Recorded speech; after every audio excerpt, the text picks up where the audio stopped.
Last class में 10th में हम लोगों ने केमिकल प्रॉपर्टीज शुरू की थी, जिनमें मैंने आप लोगों को बताया था कि most of the metals react with oxygen to respectively form their oxides which are also known as, कोई भी मेटल ऑक्साइड है उसको अपन बेसिक मानते हैं, बेसिक ऑक्साइड। ओके, इसके बाद फिर दूसरा जो अपन ने देखा था कि they are basic in nature. All metal oxides are basic in nature, and some of those oxides readily react with water to form the respective hydroxides, which are also known as alkalis. Alkalis are special type of bases. All alkalis are bases, but all bases are not alkalis. Alkalis बनने के लिए वो compound जो रहेगा वो hydroxide compound रहना चाहिए।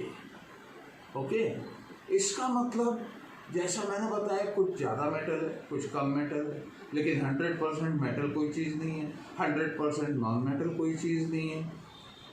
तो हमारे जो पीरियोडिक टेबल है, मॉडर्न पीरियोडिक टेबल, उसमें इस तरीके से ग्रुप बनाए हुए हैं।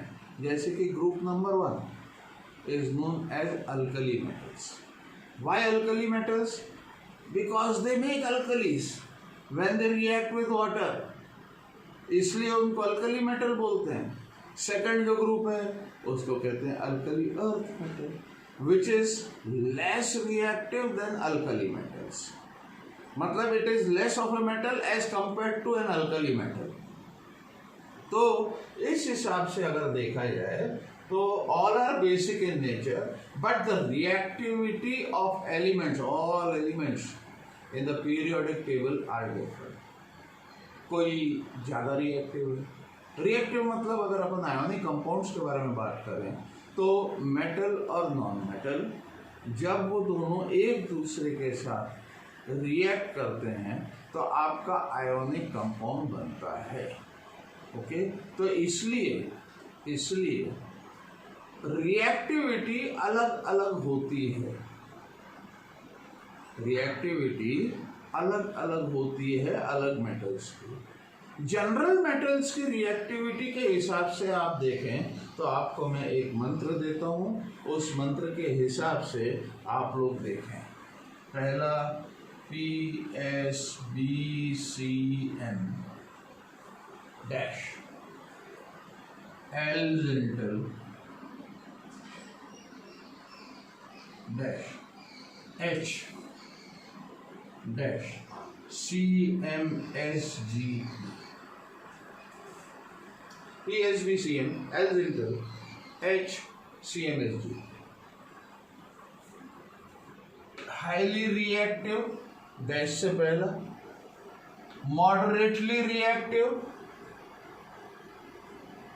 And very less reactive. और उसमें बीच में एक हाइड्रोजन को फंसा दिया गया, even though it is a non metal, but most of the time it behaves like an electropositive elements, that means just like metals, इसलिए इसमें H को फंसा दिया गया है। Highly reactive. अब इससे मैं आपको पूरा बनाकर बताता हूँ। P फॉर पोटेशियम,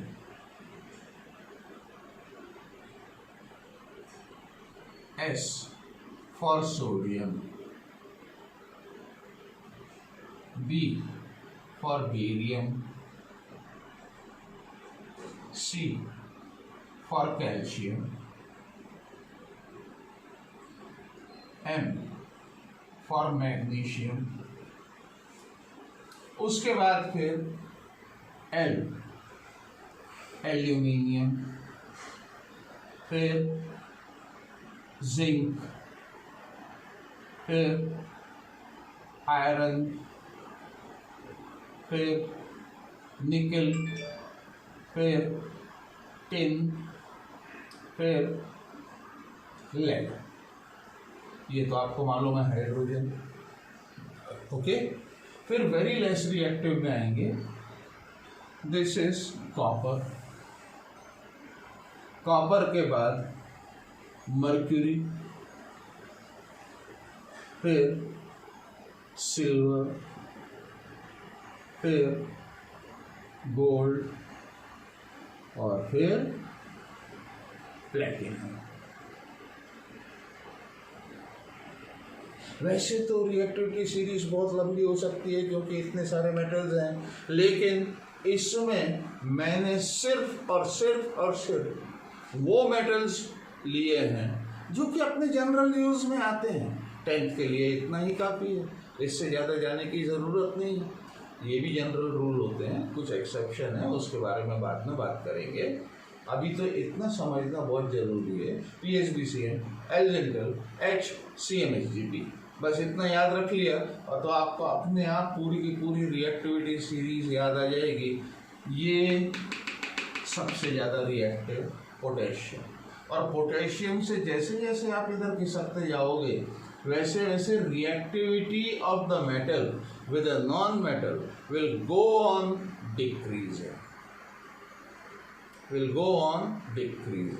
और इसी से एक और केमिकल प्रॉपर्टी के ऊपर हम लोग आते हैं, और वो है कि किसी भी मेटल का रिएक्शन विद सॉल्ट, कोई भी सॉल्ट, रिएक्शन विद सॉल्ट। तो एक बात ध्यान रखें, कोई भी सॉल्ट अगर है तो वो एक इलेक्ट्रोपॉजिटिव और एक इलेक्ट्रोनेगेटिव आयन से बना हुआ है। अब उस सॉल्ट में जो मेटेलिक पार्ट है, उस मेटेलिक पार्ट को अगर आप उसमें उसके एक्वियस सॉल्यूशन यानी पानी में मिलाया जाए, उसके एक्वियस सॉल्यूशन में अगर आप कोई मेटल डालते हो तो या तो वो मेटल कंपाउंड के मेटल में से कंपाउंड के मेटल को डिस्प्लेस करेगा या फिर नहीं करेगा। और ये किस चीज पर डिपेंड करता है? More reactive metal will displace the less reactive metal. For example एक रिएक्शन यहां पर लिखते हैं, zinc plus copper sulphate gives you zinc sulphate plus copper.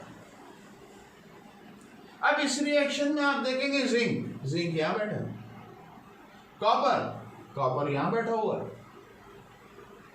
ये ज्यादा रिएक्टिव है, ये कम रिएक्टिव का आपके पास कंपाउंड है, सॉल्ट सॉल्यूशन है। उस सॉल्ट सॉल्यूशन में से कॉपर को ये जो जिंक है जो कि ज्यादा रिएक्टिव है, ये डिस्प्लेस करके जिंक सल्फेट बनाएगा और कॉपर आपको फ्री फॉर्म में नीचे बैठा हुआ मिल जाएगा। All this depends upon reactivity. All this depends upon the reactivity series. कभी भी ज़्यादा रिएक्टिव जो मेटल है वो कम रिएक्टिव मेटल को डिस्प्लेस करेगा। तो more reactive metal displaces less reactive metal from its salt solution. ये हमेशा ध्यान रखना क्योंकि जनरली ये बोर्ड के एग्जाम में आता ही है इस टाइप का question. Next, reaction with water.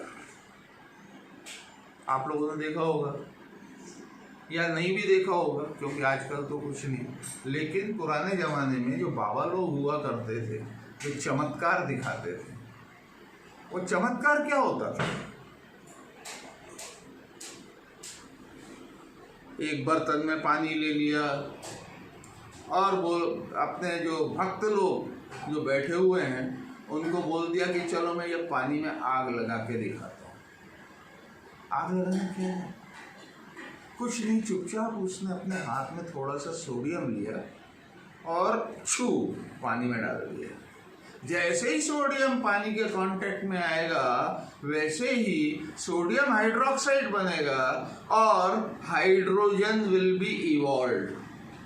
Hydrogen जो है हाईली इन्फ्लेमेबल है, हाइड्रोजन बहुत इन्फ्लेमेबल है, तो वहां पर जो हीट जनरेट होगी, heat of reaction, exothermic reaction है ये, तो वो जो हीट जनरेट होती है उसकी वजह से the hydrogen which is coming out of that body catches fire और भक्त बोलते हैं हाँ भैया बहुत बढ़िया, पानी में आग लगा दी बाबा जी ने, इससे ज़्यादा चमत्कार क्या हो सकता है। ये सब चमत्कार कुछ नहीं है, ये सब केमिस्ट्री है, सिर्फ केमिस्ट्री है। तो इस ढंग से सोडियम जो है it reacts vigorously with water to form sodium hydroxide, and hydrogen is evolved by the reaction 2Na plus pani gives you 2NaOH sodium hydroxide plus hydrogen. ये हाइड्रोजन जो है this is an exothermic reaction, reaction होते समय heat is evolve and because of that heat hydrogen catches fire, और वो जो आग है वो सरफेस के ऊपर आपको ऊपर जाती हुई दिखाई देती है, तो आपको लगता है कि बाबा जी ने पानी में आग लगा दी, इमीडिएट रिएक्ट हो जाता है। सिमिलरली याद रखें, रिएक्टिविटी सीरीज अपने दिमाग में परमानेंट रहना चाहिए। अब मैं उससे थोड़ा कम रिएक्टिव की बात करूं, कम रिएक्टिव यानी मैं बात कर रहा हूं मैग्नीशियम की। तो मैग्नीशियम जो है वो अगर आप पानी में डालोगे तो बहुत कोल्ड वाटर के अंदर बहुत धीरे उसकी रिएक्शन होगी, और वही हॉट वाटर में इंटेंस रिएक्शन, मतलब उसको हॉट वाटर की जरूरत है। सोडियम को कोई चीज की जरूरत नहीं है, भड़क जाता तुरंत, पानी में डाला और निपटारा हो गया। लेकिन मैग्नीशियम जो है उसको कोल्ड वाटर से उतना मजा नहीं आता, वो रिएक्ट कब करेगा, जब वो हॉट वाटर के साथ रिएक्ट कराओगे आप उसको। उसी ढंग से उससे और आगे बढ़ते हैं। अब मैं एल्जेंटल वाले ग्रुप के ऊपर आता हूँ, अभी तो मैंने सिर्फ सोडियम और मैग्नीशियम की बात की। अब एल्जेंटल वाला जो ग्रुप है उसमें अगर अपन जिंक लें which is a common metal, तो जिंक जो है वो ना ठंडे पानी से मांगता ना गर्म पानी से मांगता। क्या चाहिए जिंक को? जिंक को चाहिए स्टीम। जब आप स्टीम के साथ जिंक को रिएक्ट कराओगे तब कहीं जाकर आपका जिंक ऑक्साइड बनेगा and hydrogen will be evolve. Iron की बात करते हैं। आयरन जो है वो ना कोल्ड वाटर से रिएक्ट करेगा, ना हॉट वाटर से रिएक्ट करेगा, और ना ही स्टीम से रिएक्ट करेगा। तो फिर आयरन को अगर आपको वाटर के साथ रिएक्ट कराना है तो what are you going to do? आपको जो आयरन है उसको रेड हॉट करना पड़ेगा, उसका टेम्परेचर भयानक तरीके से बढ़ाना पड़ेगा। Let's say something about 750 degree Celsius, इस पर वो रेड हॉट हो जाता है।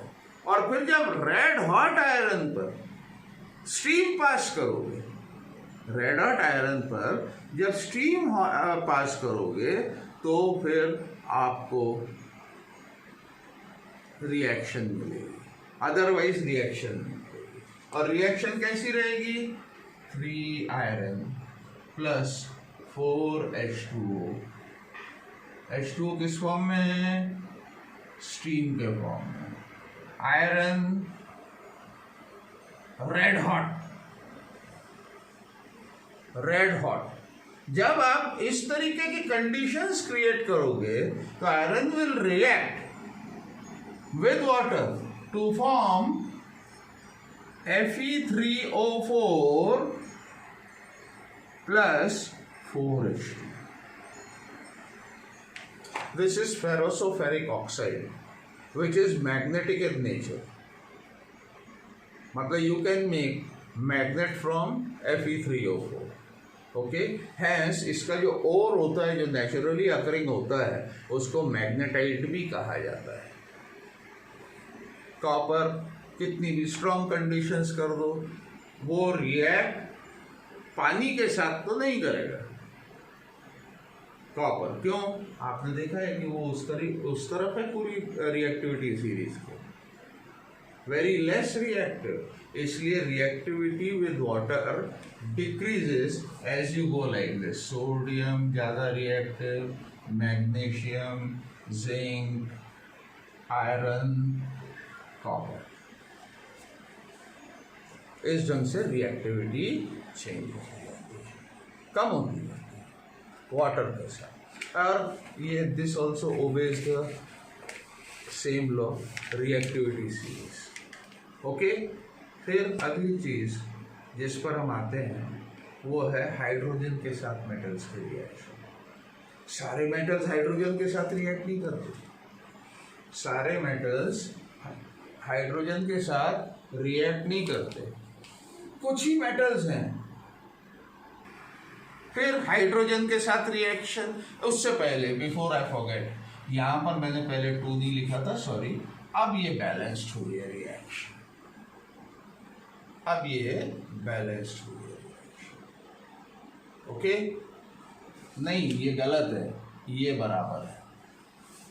मैंने फिर रिएक्शन विद हाइड्रोजन, हाइड्रोजन के साथ बहुत कम मेटल्स रिएक्ट करते हैं, and after reacting with those metals they form respective hydrides.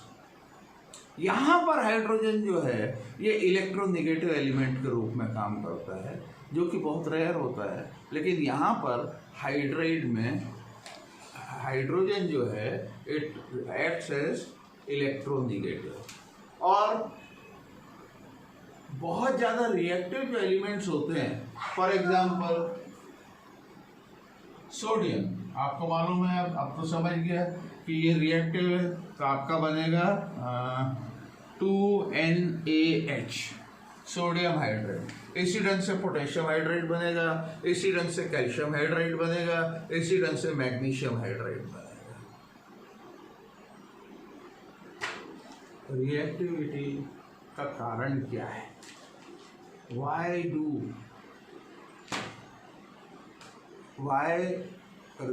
elements react with each other? उसके पीछे रीज़न आप लोगों ने 9th में पढ़ा होगा, ऑक्टेट फॉर्मेशन, कि कोई भी चीज़ दुनिया में, चाहे आप हो, चाहे मेटल हो, चाहे कुछ भी हो, इक्विलिब्रियम में आना चाहती है आराम से। जैसे आप स्कूल से वापस आते हो, स्कूल से वापस आते ही सब सामान इधर उधर फेंका मम्मी के उठाने के लिए, और सीधे बिस्तर पे जाके लेट गए, लेट कर रिमोट लिए, टीवी चालू कर दिया, आप इक्विलिब्रियम में आ गए, आराम में आ गए। उसी ढंग से मेटल भी चाहते हैं, सब चाहते हैं, ठीक है। तो स्टेबल होने के लिए क्या चाहिए? स्टेबल होने के लिए क्या चाहिए? तो स्टेबल होने के लिए सबसे ज़्यादा इम्पॉर्टेंट चीज़ है कि आप लोग कि किसी भी एलिमेंट में वैलेंस इलेक्ट्रॉन जो है उसकी कैलकुलेशन की जाती है। अगर किसी एलिमेंट में आउटर मोस्ट ऑर्बिट में 8 इलेक्ट्रॉन्स हैं, मतलब 8 वैलेंस इलेक्ट्रॉन्स हैं, या फिर 2 वैलेंस इलेक्ट्रॉन्स हैं, अगर जो वैलेंस आउटर मोस्ट ऑर्बिट जो है वही फर्स्ट ऑर्बिट है, समझ में आया? नहीं, पक्के बात।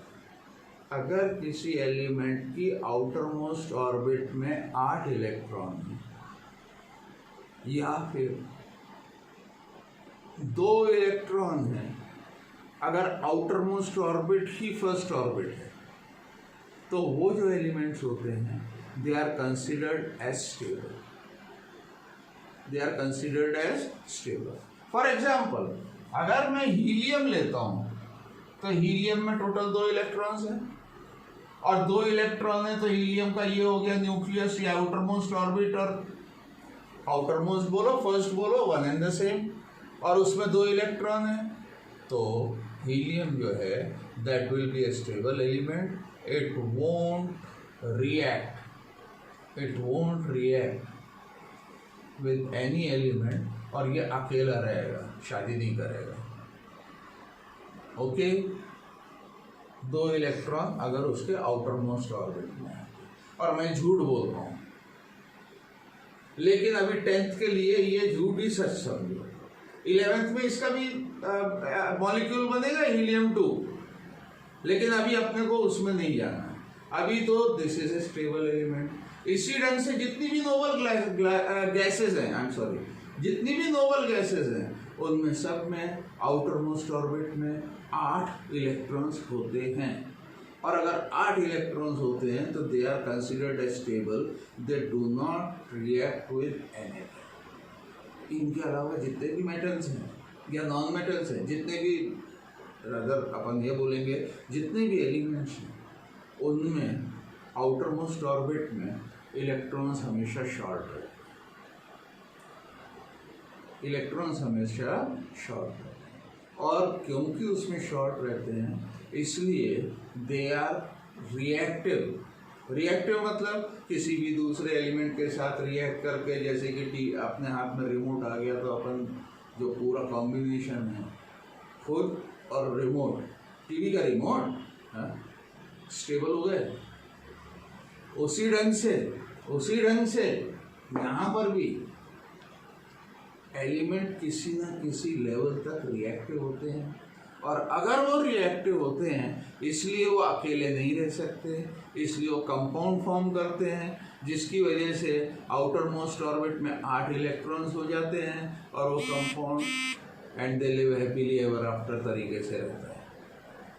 ओके, तो जैसा मैंने बताया कि रिएक्टिविटी डिपेंड करती है कि how many electrons are there in the outermost orbit, और बहुत सारे और पैरामीटर्स जिनके बारे में आप धीरे धीरे अगर आगे जाकर बदकिस्मती से केमिस्ट्री लोगे तो आप लोगों को ये सब पढ़ने के लिए मिलेगा। अब आप बोलोगे कि सर गोल्ड तो रिएक्ट ही नहीं करता, मेरी मम्मी के तो जो गहने हैं वो बरसों से वैसे के वैसे पड़े हुए हैं। आई एग्री, कोई दिक्कत नहीं है, गोल्ड बड़ी मुश्किल से रिएक्ट करता है, लेकिन रिएक्ट करता है, उसका भी ऑक्सीडेशन होता है गोल्ड का। लेकिन गोल्ड के लिए थोड़ा सा अलग टाइप की रिएक्टिविटी होती है। Gold reacts with aqua regia.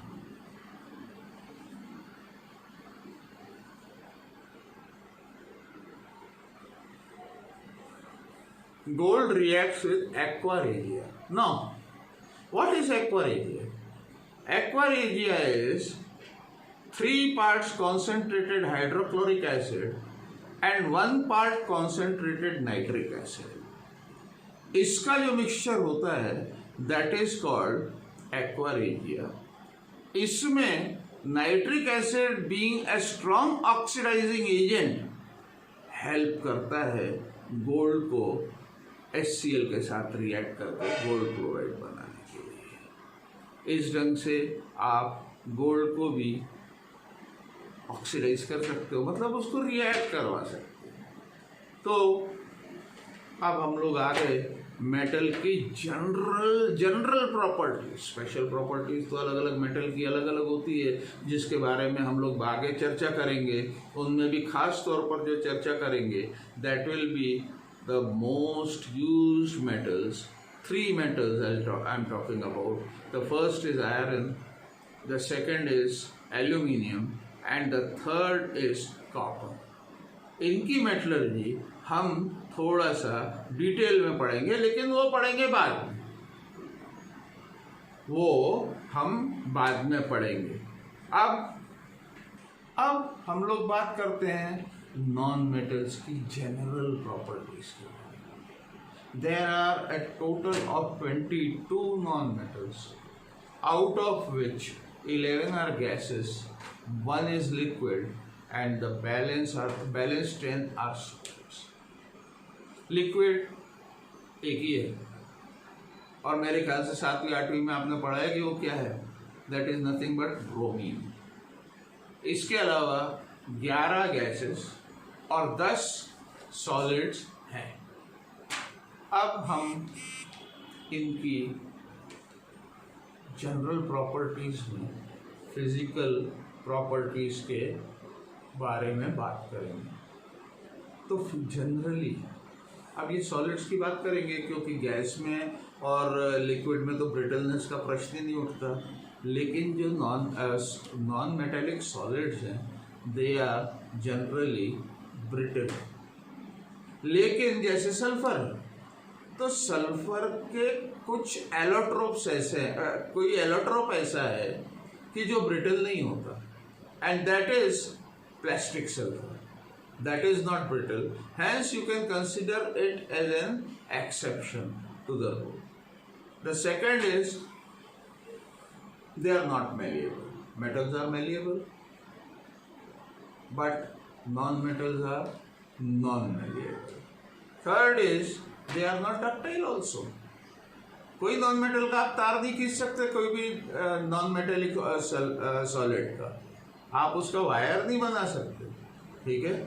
Then चौथा है they are bad conductors of heat, और इसमें एक्सेप्शन है एक allotrope of carbon which is known as diamond. Diamond is a bad conductor of heat, तो ये एक्सेप्शन में आ गया। Then they are bad conductors of electricity, और इसमें एक्सेप्शन है एक और allotrope of carbon which is known as graphite, which is known as graphite. They are non lustrous, चमक नहीं होती इनके सॉलिड्स में, they are non lustrous, exception. And the exception is iodine. Iodine के आपको शाइनी क्रिस्टल्स मिलते हैं, इसलिए आयोडीन इज लस्ट्रस। उसके बाद फिर they are soft as compare to metals, they are soft. Metals are hard but non metals are soft. ये भी सॉलिड्स के बारे में बात होगी, लेकिन इसमें भी exception. And again allotrope of carbon which is diamond, which is one of the hardest substance on this earth. उसके बाद फिर they have got low melting and boiling point, they have got low melting and boiling point, और इसमें exception है graphite. Graphite has got a very high melting and boiling point. In fact, the melting point of graphite is 3700 degrees Celsius. It is उसका इतना high रहता है, और they have got low densities. Generally, non-metals have got low densities. ठीक है। अब जहाँ तक केमिकल प्रॉपर्टीज की बात है, तो इसकी चर्चा हम लोग अगले पार्ट में करेंगे, और दैट विल बी, आज फ्राइडे है, that will be on Monday. Till then, see you.